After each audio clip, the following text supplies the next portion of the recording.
Hi guys, Andrea Mills here. One of the things that I have found difficult, and I'm suspecting other moms have too, when you become a stay-at-home mom, is staying organized time-wise, because there's not any external pressures on you to get things done at a certain time or whatever. So it can start feeling like you're not getting anything done, you're not getting to do the things that you really want to do and enjoy, and you just generally feel like things are a little crazy. So I had difficulty using regular planners because they seem too structured, like the time, you know, everything's organized by time, and I don't live that way really because I don't have appointments and things like that need to be kept at a certain time. So I had at one point found a teacher planner at a teacher supply store that I really liked, that had school periods blocked out, and it was really helpful because it gave me blocks of time to work with, or periods of the day, but it wasn't quite enough because I felt like it wasn't giving me a place to plan meals and things like that would have been helpful. When I came up with my own planner, I wanted that to have those blocks of time, but add in a few things that would make it work for a full day rather than just a school day. So I'm going to show you the planner that I came up with.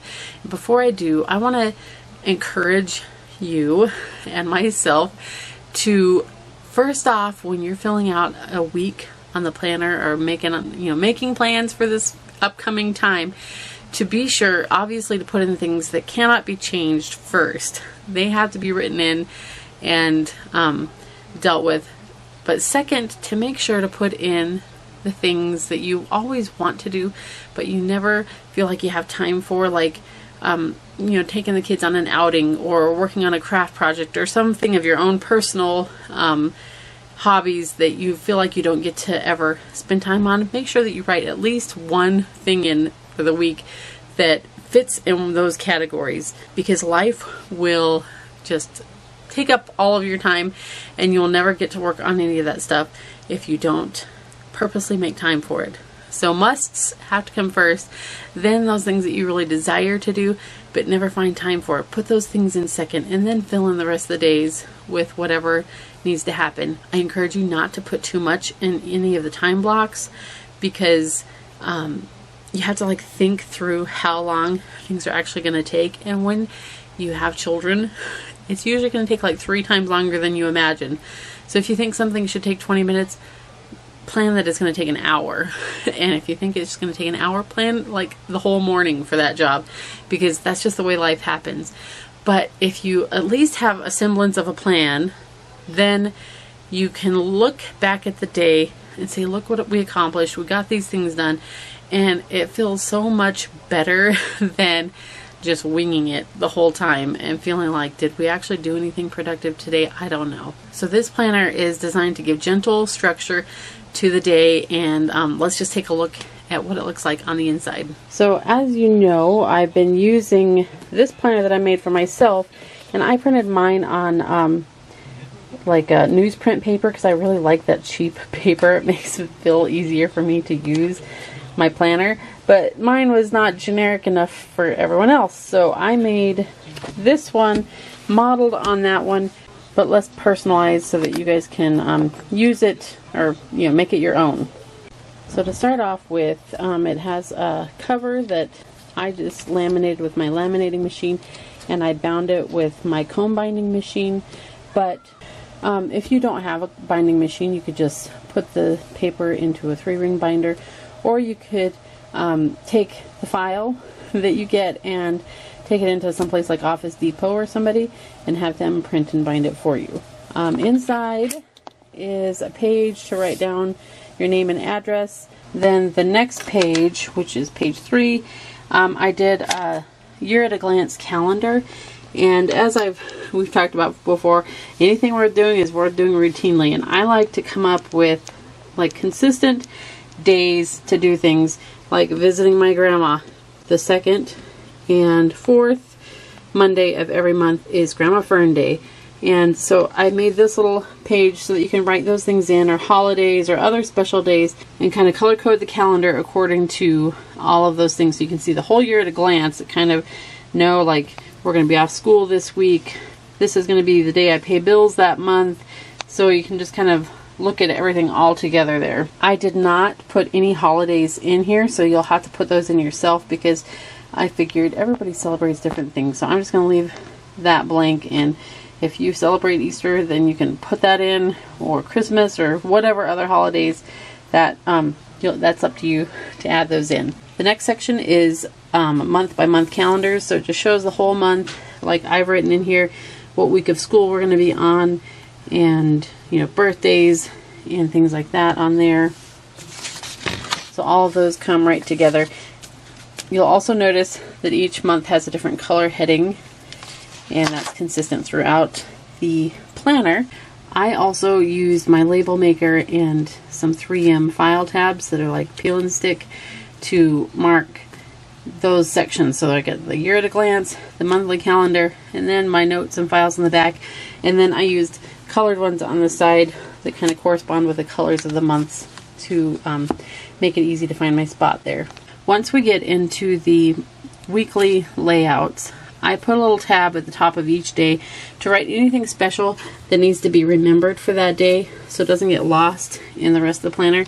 So this is Thomas's birthday, so I wrote that in, and then I colored it green so that it matches the year at a glance color at the beginning. Obviously that's not necessary, it's just what I thought would be helpful to keep track of things like that. The whole layout is designed to be sections of the day rather than time slots. So we have early morning, which was any time before breakfast, morning, lunch, afternoon, supper, and then evening.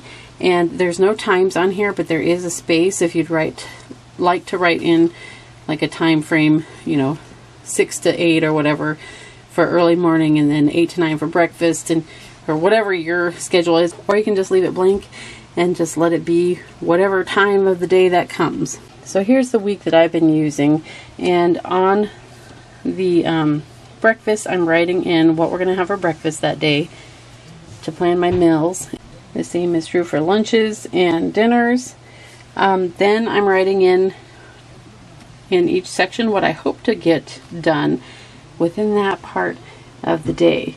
I've been using pencils, so if I don't get it done, I can move it to a different day, and then I've been marking it off as I do it. I just put a little hash mark there to show that I did it. One thing I thought might be nice is using like colored pens or pencils to differentiate things so that you can see at a glance how balanced the time is being used, but I'm just using a Rayla pencil for now.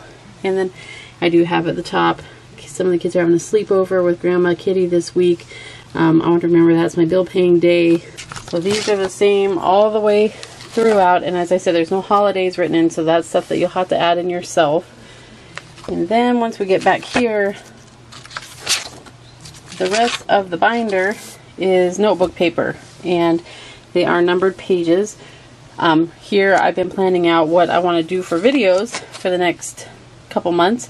So I wrote in all the ideas you guys gave me, then I actually sorted out what the videos will be and potential days to produce those videos. We'll see how it goes.